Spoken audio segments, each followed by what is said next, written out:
The men of Teak wasted no time in exploring opportunities to expand beyond the boundaries of Bloomington.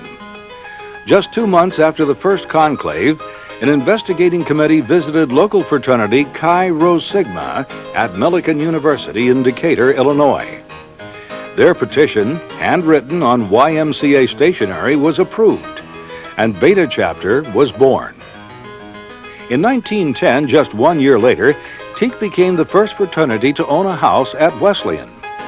By early 1913, the first alumni chapter had been founded, and the final design for the official Teak badge was adopted.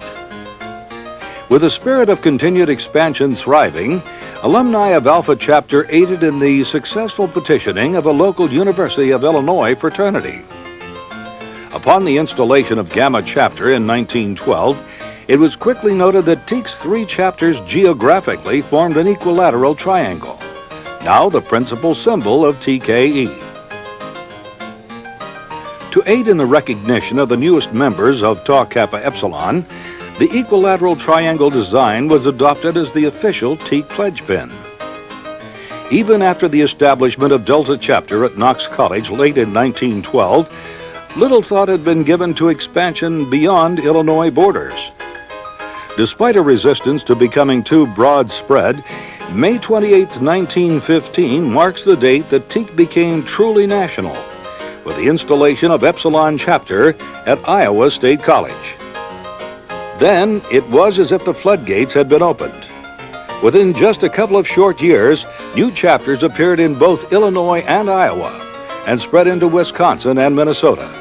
But the first of many dark clouds loomed on Teak's horizon with America's entry into the First World War. With many college men being called to serve in the Students' Army Training Corps, the War Department suspended fraternity activities on every campus for more than a year. The 10th conclave, held in Chicago in 1918, saw the election of Tex Flint as Grand Preteness, and the enactment of emergency legislation to preserve and protect Teak's various chapters throughout the war. By this time, nearly 40% of all Teak initiates were enrolled in the U.S. Armed Forces. When the war finally ended, 8 Teaks had lost their lives in action. The 1919 installation of New Chapter at the University of California marked a significant geographic leap from Teak's Midwestern roots and indicated that the fraternity had survived the wartime remarkably well. 1921's conclave in Madison, Wisconsin signified the creation of a central headquarters office, the adoption of the first resolution to ban hazing and paddling, and the expansion of the Grand Grammateus position into that of a National Executive Secretary. Retiring Grand Preteness Tex Flint was first named to the new national position, with a central office in his Lombard, Illinois home.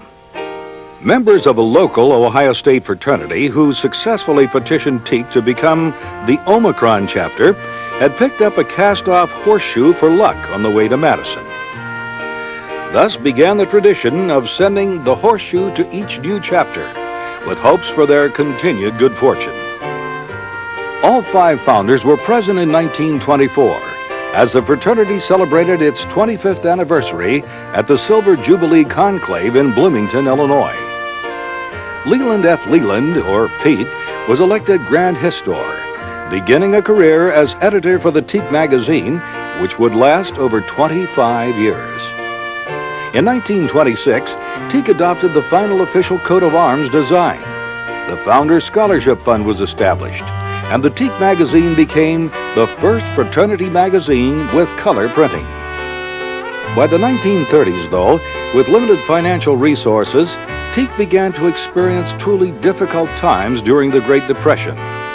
But under strong leadership, Teak was able to weather the storm. Remarkably, 8 new chapters were added, and the first Teak Officer's Manual and Member Handbook were published during this period. Only 1 conclave was held during those 5 years, and it was there that Fratres Martin, Tuesberg, Wilson, and Macaulay were recognized as national founders. In 1941, under the leadership of Frater Tuesberg as Grand Preteness, Frater Tex Flint resigned his position as Grand Grammateus, and was succeeded by past Grand Prix Lyle Strait. With this change in personnel came the move of the national office to Bloomington, Illinois.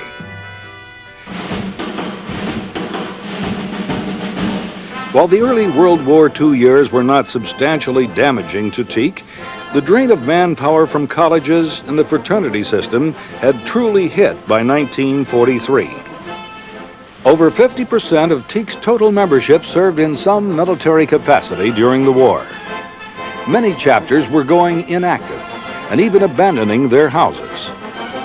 By September of that year, only 19 of teak's chapters were still active, and only 2 still had houses. Because of a need to conserve fraternity funds, operations were kept at a minimum. No conclaves were held. The teak magazine was suspended for a much less expensive newsletter, and a part-time executive secretary was hired to relieve the Grand Grammateus of some of his administrative duties. The office was moved to Champaign, Illinois, under the direction of Dr. E.L. Tice, a University of Illinois professor. It soon became evident that teak was exhausting its resources at an increasingly rapid rate in an effort to keep its few remaining chapters open during the war.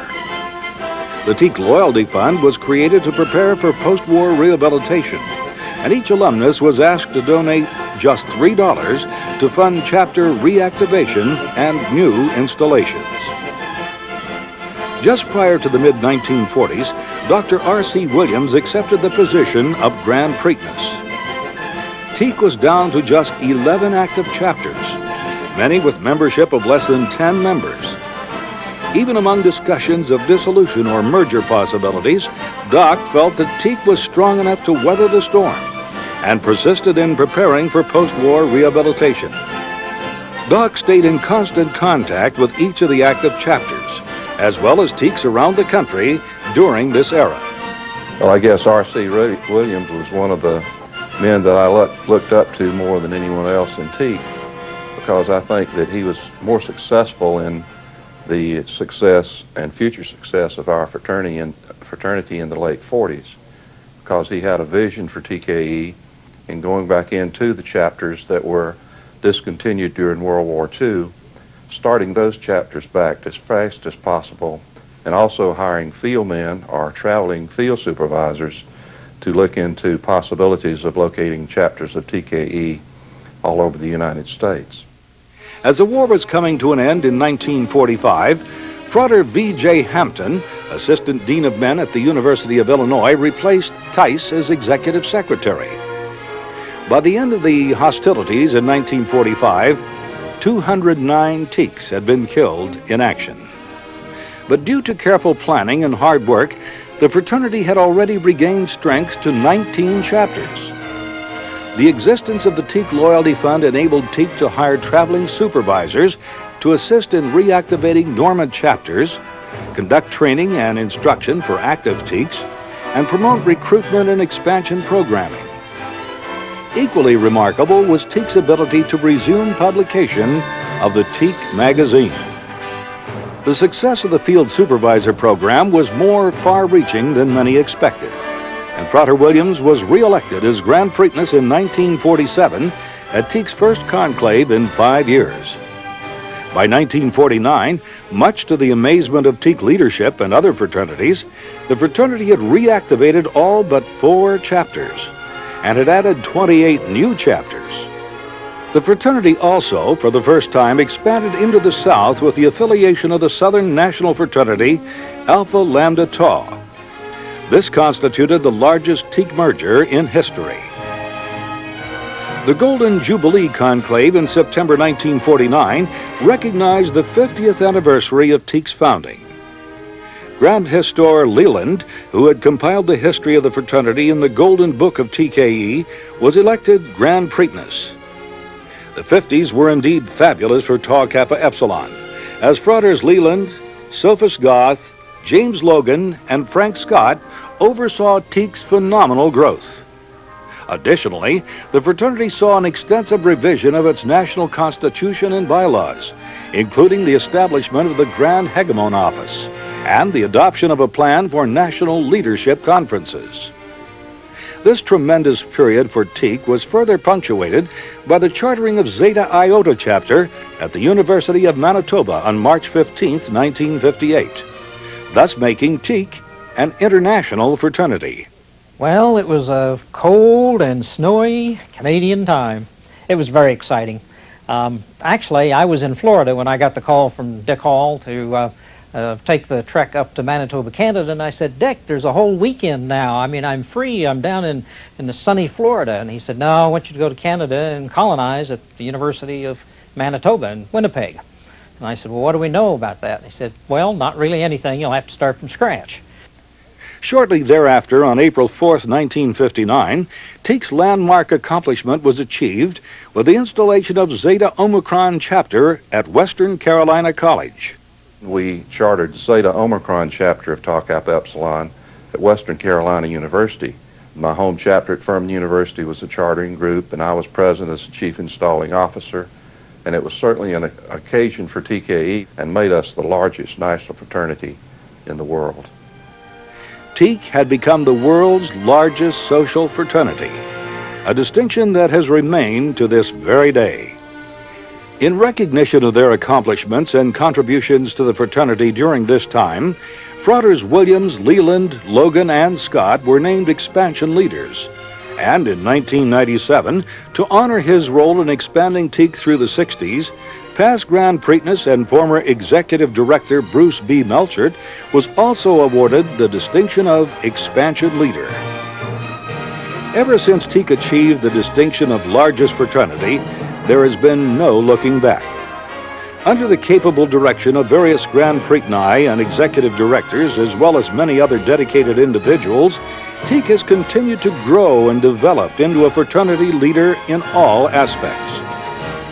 Through the chartering of Teak's 200th chapter, Iota Theta at Centenary College, the 300th chapter at the University of South Alabama, and the initiation of Teak's 200,000th member, the fraternity has continued to prove the philosophy that followers see things as they are and ask why. Leaders see things as they could be and ask why not.